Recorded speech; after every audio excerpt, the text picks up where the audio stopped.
Нухтың ұлдарының бірі Самның немерелерінің ішінен Худ шықты. Оның ата тегі Худ ибн Абдулла ибн Рабах ибн Жаруд ибн Ад ибн Аус ибн Ирам ибн Сам ибн Нух болып өрбиді деген дерек бар. Сондықтан да Худтың қауымы оның аталарының есімімен бірде Ад, бірде Ирам деп аталады. Худ қауымы Ахқаф деген аймақты мекендеді. Құрандағы Ахқаф сүресі осы Ад қауымы тұрған жерге қатысты аталған. Ахқаф дегеніміз құмды тау. Ол жер Йеменде, Оман мен Хадрамауттың аралығындағы теңізге таяу орналасқан. Оны Йеменде Шехр деп атайды. Алла тағала Құранда: Ад елінің туысын Худты есіңе ал. Сол уақытта ол Ахқафтағы еліне ескерткен еді деп айтқан. Топан су басып жер бетіндегі адамдар жойылғаннан кейін адамзат Нухтың мекендеген жерінен екінші рет жан жаққа тарала бастады. Нух пайғамбар Шамның солтүстігі мен Түркияның оңтүстік аймақтарын мекендеген. Сол жерде адамдар Палестина, Шам елдеріне және Араб жарты аралына жайылды. Солардың ішінде Ад тайпасы Араб жарты аралының оңтүстігіне жетті. Нухтан кейін жер бетінде олар билік жүргізді. Тәпсіршілер оларды ақ түсті, бойлары ұзын және алып денелі болған деп сипаттайды. Алла тағала бұл туралы Құранда: сендерді ескерту үшін өздеріңнен болған бір кісі арқылы Раббыларыңнан ескерту келгеніне таң қаласыңдар ма? Оның сендерді Нух қауымынан кейін орнын басушылар еткен әр жаратылыстарыңда ерекшелікпен артық еткенін естеріңе алыңдар. Аллахтың игіліктерін естеріңе алыңдар, сонда жетістікке жетесіңдер деген. Олар араб болатын. Алла елшісі саллаллаху алейхи уассалам Абу Зарға пайғамбарлар мен елшілер туралы әңгімелей отырып, олардың төртеуі, яғни пайғамбарлардың төртеуі араб: Худ, Салих, Шуайб және өзіңнің пайғамбарың ей Абу Зар деген. Исмаилдің алдында өмір сүрген арабтар таза арабтар. Олардың ең танымал тайпалары Ад, Самуд, Джурхум, Умайм, Мадиян, Амлақ, Қахтан және тағы басқалар еді. Ал арабтанған арабтар Исмаилдан кейін оның ұрпағынан тарады. Исмаил араб емес болатын. Оның әкесі Ибрахим Бабыл жерінен еді. Әкесі оны Меккеге тастаған соң, ол сонда өсіп, Джурхум арабтарымен араласа келе, олардың біріне айналды. Тіпті олардың ең шешен тілдерінен саналды. Арабтардың және пайғамбарымыздың саллаллаху алейхи уассалам шешендік өнері сол кісіден қалған. Ад қауымы үй соғу өнерін өте шебер меңгерген еді. Шатыр үйлер олардың ең сүйікті тұрағы болатын. Бірақ бұл шатырлар қарапайым тұрғызылмаған еді. Өте алып, биік боп келетін. Олар өздерінің осы шеберліктерін дамытып, оны мақтан тұтатын. Олар қалалар, көшелер және үйлер салып, құрылыс өнерін биікке көтерді. Тіпті бұл тұрғыда олар жөнінде сан түрлі кереметтерді айтылады. Олардың өздері далалық жерде, шатыр үйлерде тұрып, тауларда сарайлар соғатын. Қалалардың көшелері өте үлкен болатын. Бұл олардың ермегі еді. Кейбір тарихшылар олардың қорғандары күміс пен алтыннан тұрғызылған еді деп те жазады. Десе де Ад тайпасында басқа елдерде болмаған нәрселер пайда болды. Олар өркениет пен өнердің биік шыңына жетті.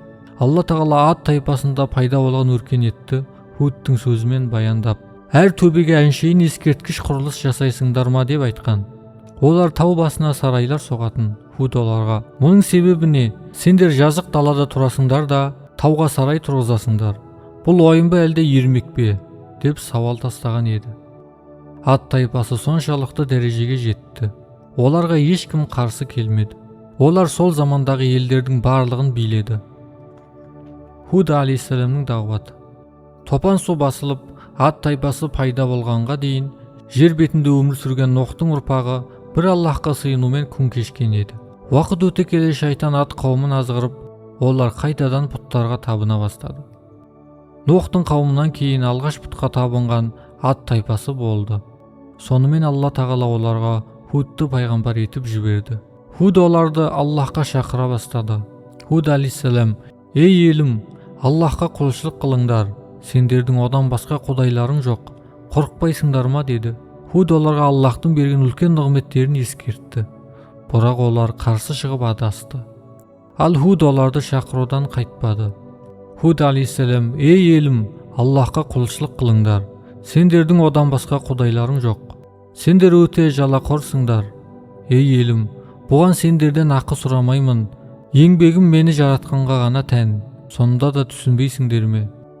Ей халқым, Раббыларыңнан кешірім тілеңдер. Сосын оған тәубе қылыңдар. Сендерге көктен жаңбыр жаудырып, қуаттарыңның үстіне қуат қоссын. Сондай-ақ күнәкар болып жалтармаңдар деді. Енді Аллахтан қорқып маған бағыныңдар. Сендерді білген нәрселеріңмен қамтамасыз еткен Алладан қорқыңдар. Сендерге малдар, балалар берді, бақшалар, бұлақтар берген Алладан қорқыңдар. Расында мен сендерге болатын ұлы күннің азабынан қорқамын деген.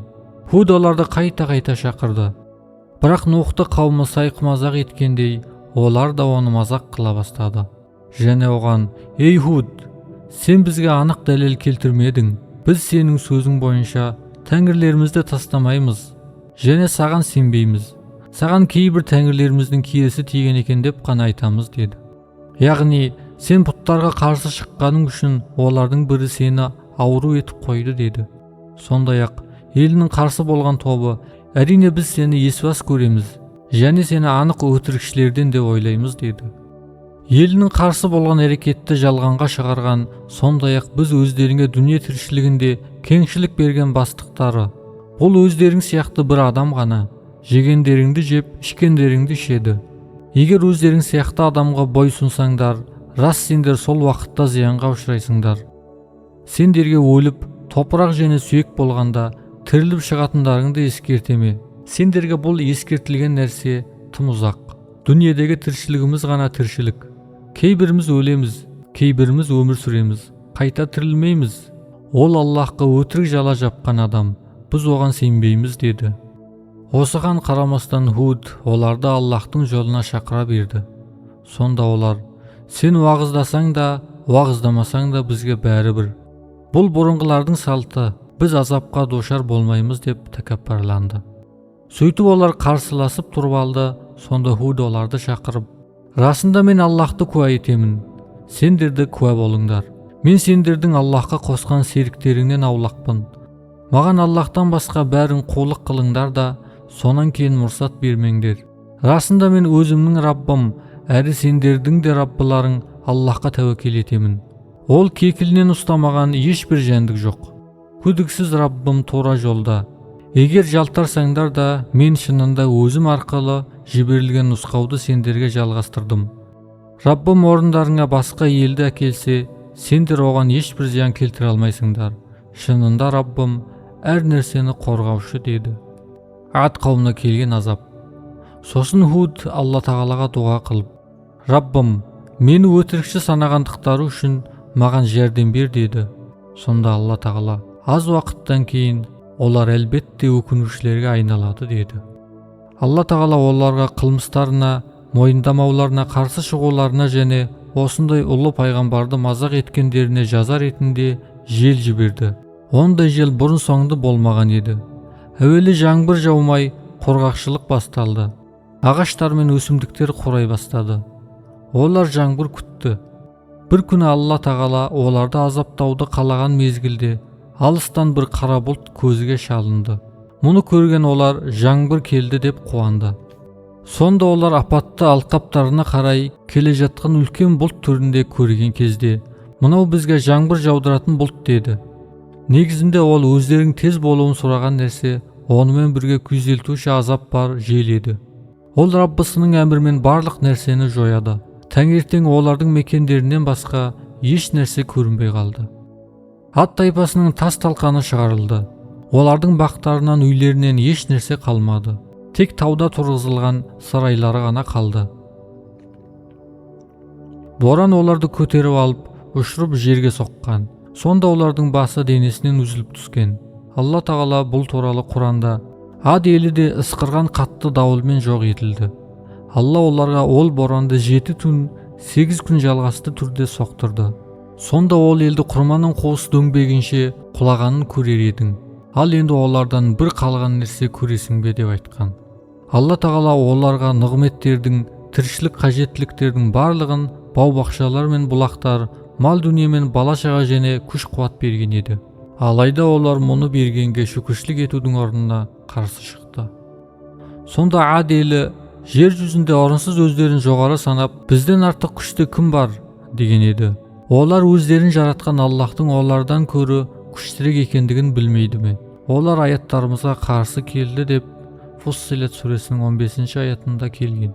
Алла Тағала бұл дауылдан Худты құтқарды. Худ пайғамбар және оған ерген адамдар орналасқан жерге дауыл тимеді. Жан жағылардың барлығының быт-шытын шығарды. Одан тек иман келтірген бір топ мумин адамдар және олардың малдары ғана аман қалды. Бұл Ад қауымының соңы еді. Осы оқиғадан соң иман келтірген адамдар сол жерде өмір сүруді жалғастырды. Худ дүниеден өтті, ол Хадрамаутқа жерленді.